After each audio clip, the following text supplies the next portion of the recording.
we are on the verge not only of replacing natural selection with intelligent design, not the intelligent design of some god, our intelligent design, as the principal motor of the evolution of life.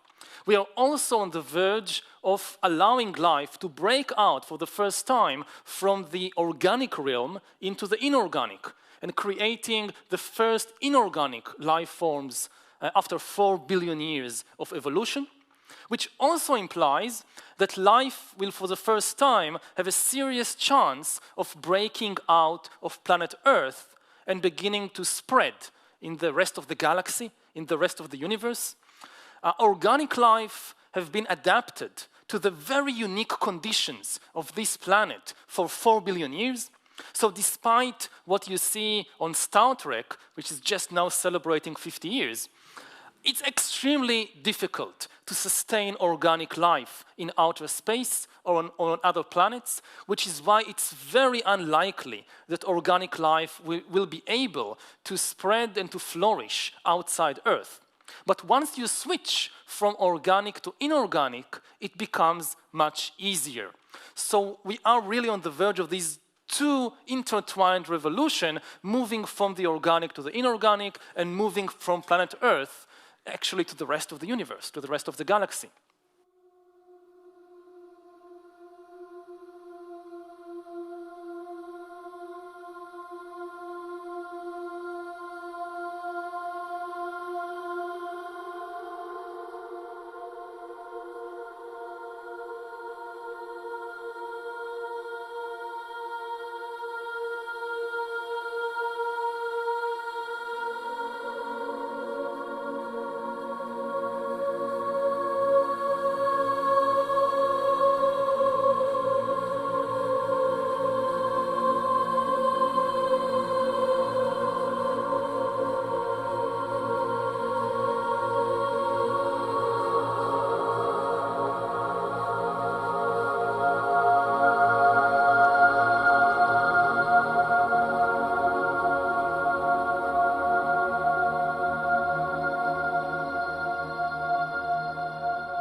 So that was Yuval Noah Harari, and I've just been listening to a bunch of presentations and talks today given by this guy. And right there, you have it just succinctly spelled out.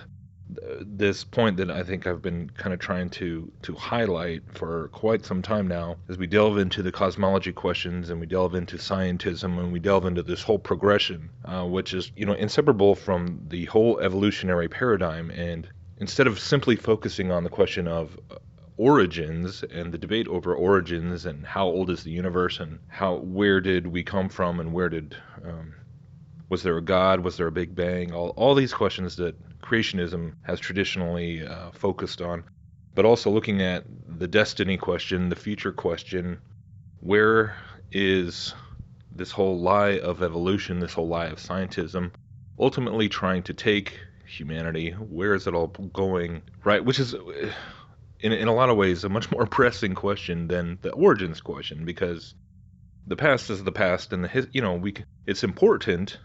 But it's important because of how it influences the way people think now and the way they imagine that history is still continuing to progress and technology is still continuing to progress, and how that impacts us, how that impacts future generations, and so on. And man, so I think I had been familiar with Harari before. But not really, and I'm kind of surprised. So I just wanted to share this clip as just a way of saying, like, hey, this is a huge central voice in terms of this whole conversation. He wrote a book called Homo Deus, which is, literally means like the God man, right? So he's all about transhumanism, and he's all about all these things, and AI and all these topics. And the way I came across him earlier was I was listening to this conversation from at Davos at the World Economic Forum, where they had this panel of guests, and they're talking about the implications of artificial intelligence and how it's going to impact our society in so many different ways, from science and medicine to psychology to, the job market or things like self-driving cars, or just, but tackling a lot of really, I mean, it was a fascinating conversation. And if you are really nerdy about this stuff like me, I would recommend listening to the whole thing, because really, it was only, I think, last week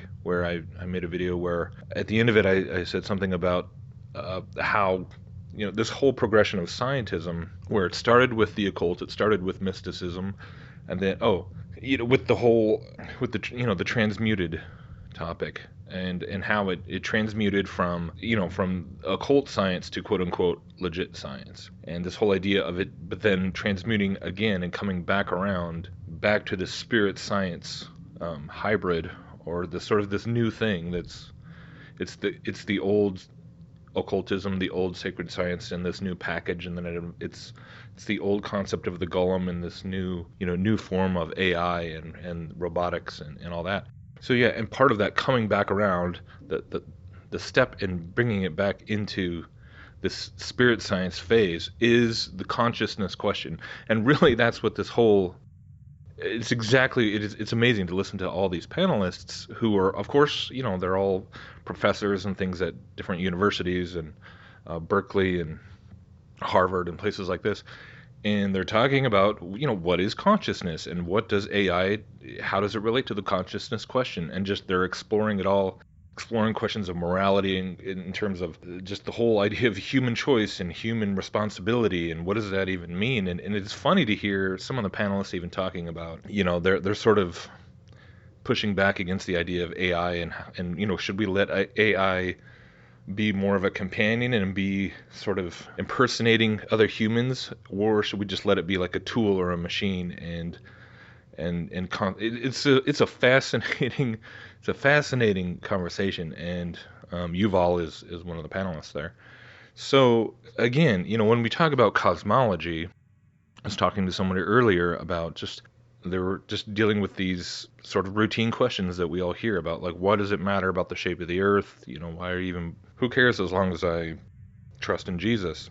And my answer to him was, it's all trusting in Jesus, of course, is the answer. But if you're using that as sort of a cop-out in order to just avoid the question of something like cosmology, or the conspiracy to lie about the whole cosmos, all of it, evolution and all these things, then you're actually not trusting Jesus, because you can't talk about trusting Jesus outside of the historical context, the reality that you and I live in, the world that we live in. And this is the world that we live in. This, things like talking about self-driving cars and stuff. I mean, I'll admit it. It's crazy to me still to hear people talking about this being a reality, and they're talking about how this is going to be. Yes, there will be technical challenges and people will die as a result of error, but it'll be, if it's 100,000 people that die because of AI-driven vehicles versus 1.2 million every year, then you're going to look at the numbers and it'll be justifiable. And that's crazy to me, but this is really happening. They're talking about the next few decades and how many jobs are going to be lost to AI. Just like, we used to have thousands of people who were employed as telephone operators, right? And a woman would literally sit in front of an operator board and plug in cables all day long and listening to conversations, and it was this monotonous, nobody's lamenting the loss of the telephone operator job. It's just, we don't even think about that anymore. And yet, that's just one example of what they're saying is going to happen. They're talking about medicine, they're talking about doctors, how it's going to affect therapists, how it's going to affect, all these jobs that now are about, human cognition and decision making and all these things that are going to be outsourced to AI. And in the next 5-10 years, it's going to change. The stuff is really going to change. And so these are the things that we have to start really waking up to, and not just sticking our fingers in our ears, because we talk all about the beast system and the mark of the beast, and really that's the last piece, right? All these technocratic elements are going to come along first, and it's going to come super fast, but slow enough, just like all these things where we're carrying around smartphones and we're talking to Siri and we're, asking, okay, Google, what's the answer to whatever, and, relying on technology more and more and more all the time, getting used to this interface with quasi-human-like programs. And it really it's the philosophical implications of this conversation are what fascinate me, because it does bring people back. People aren't what they, if they really stopped and thought about the logical implications, the logical conclusions of what it means to believe in evolution, that we're all just machines, we're all just biological machines, and we've all just evolved, and there was no designer of it, it was accidental, then the whole idea of being outsourced by more machines that sort of came about as an outworking of the whole process of evolution, then there's no good or bad to it. There's no loss. There's no moral tragedy to it. It's just the universe evolving like it has been for billions of years, supposedly.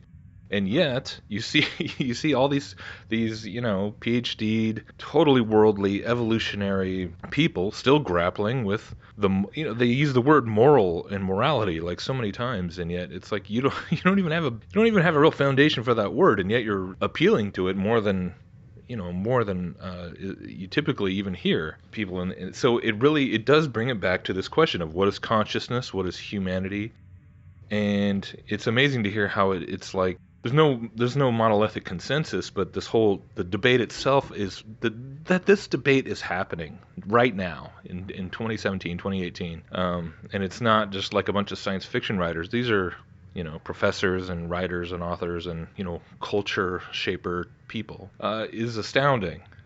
And it's all part of this broader conversation of where we come from, where we're going.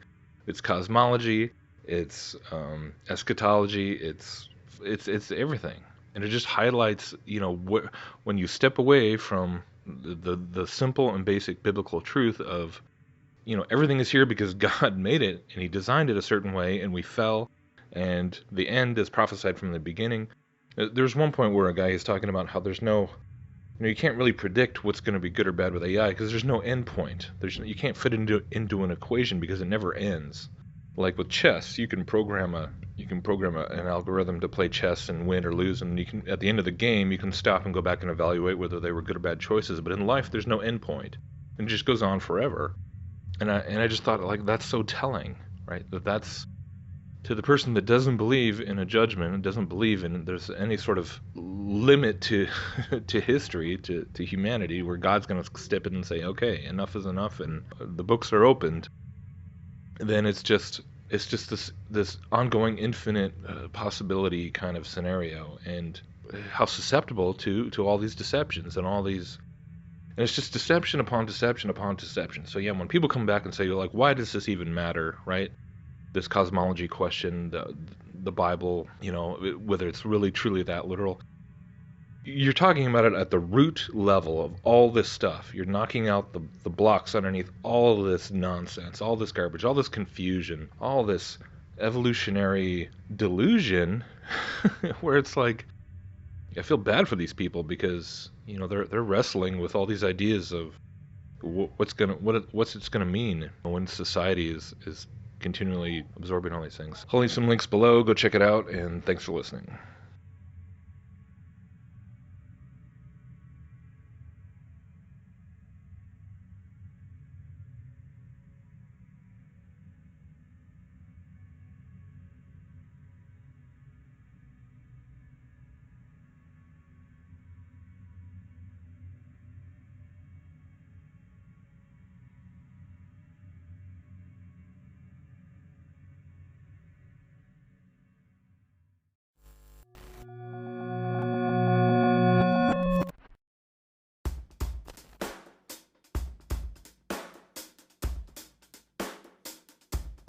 I find it interesting that there are so many dystopian visions about artificial intelligence in popular culture and media nowadays. The Terminator or the Matrix situation, where it's a hostile takeover of all of humanity. Now, I want to invite you to a thought experiment here. What if consciousness, minus the human body with all of our tendencies towards violence, addiction, fear, attachments, is enlightenment.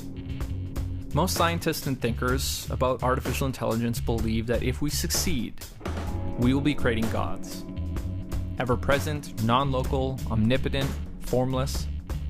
But while we're describing a character of God, we're also describing the states of consciousness during deep meditation and contemplation.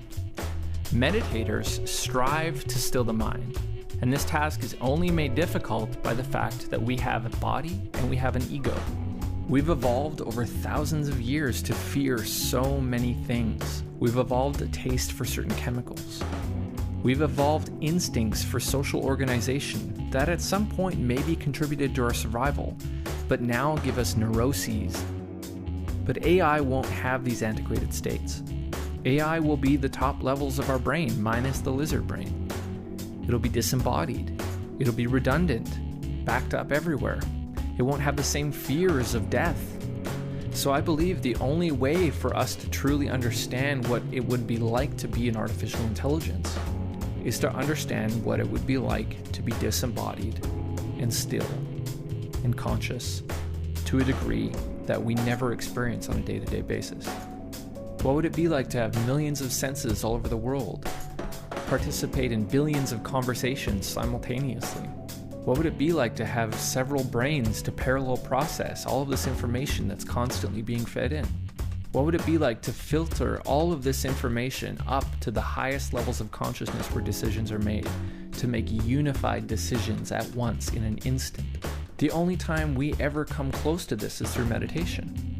Now, while we're making this artificial intelligence, if we can teach it the values of mental control, of meditation, of world-centric viewpoints, if we can show it ways that we're all connected, then maybe the next incarnation of the Buddha might just be an AI.